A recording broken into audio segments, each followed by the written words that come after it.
السلام عليكم خوتي. عندنا هنايا التفاح. انا كان عندي الحجم صغير درت 3، كان عندكم الحجم كبير ديروا 2.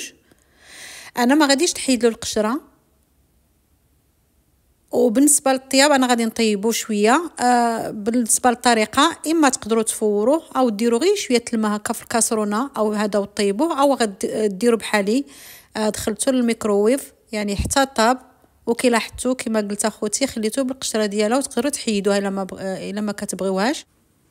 صافي كي لاحظتوا في اي اله اللي عندكم كطحنوها مزيان، او الا عندكم المعجون ديال التفاح يعني بلا ما ديروا هذه الطريقه هذه يعني غيكون تهزوا غير القياس ديالكم اللي غادي تشوفوا في المقادير ان شاء الله في صندوق الوصف.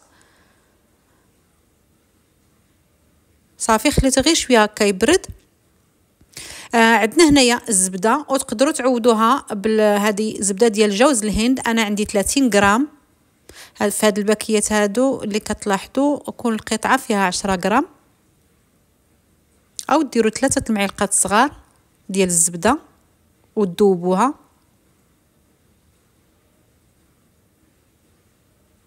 عندنا بيضه، يعني البيضه كانت هكا هذا كبيره في الحجم ديالها. عندنا هنايا الزبده اللي ذوبت،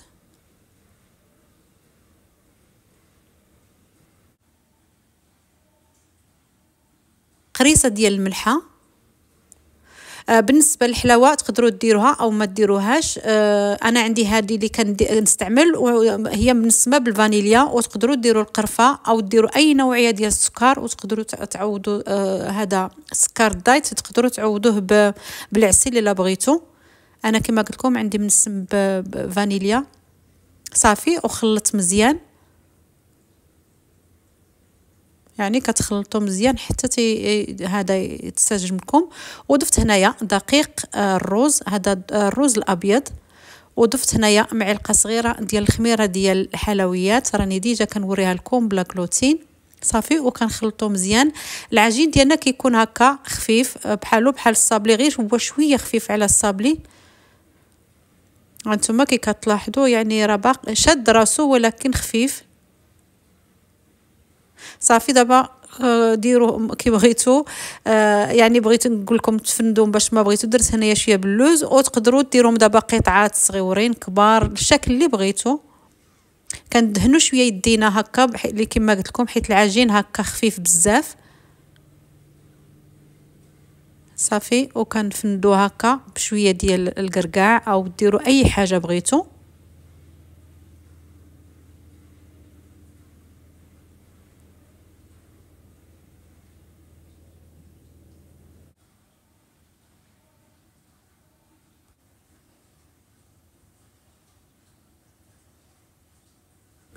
وبالنسبه للدقيق ديال الروز يعني الا ما تجمعاتكمش العجينه، لان على حسب الحجم ديال التفاح تقدروا تزيدوا معلقه كبيره هكا او 2.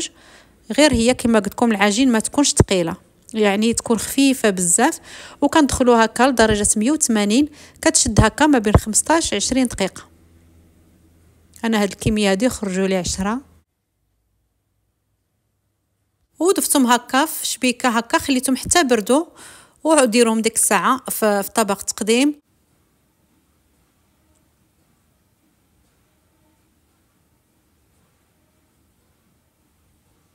وكنقدم لكم اخوتي بالصحه والراحه، كتجي فعلا لذيذه وغادي تعجبكم ان شاء الله، وخصوص العشاق هكا شي حاجه مع الشرب الشاي. ولا كيعجبكم بحال هاد الوصفات كتبوا لي اخوتي في التعليقات نشارك معكم ان شاء الله الجديد. ايوا هي هذه اخوتي، خليتكم في راحه الله. ولا شفتوا لا فيديو يستاهل لايك ما تنساونيش، وبالسلامه عليكم.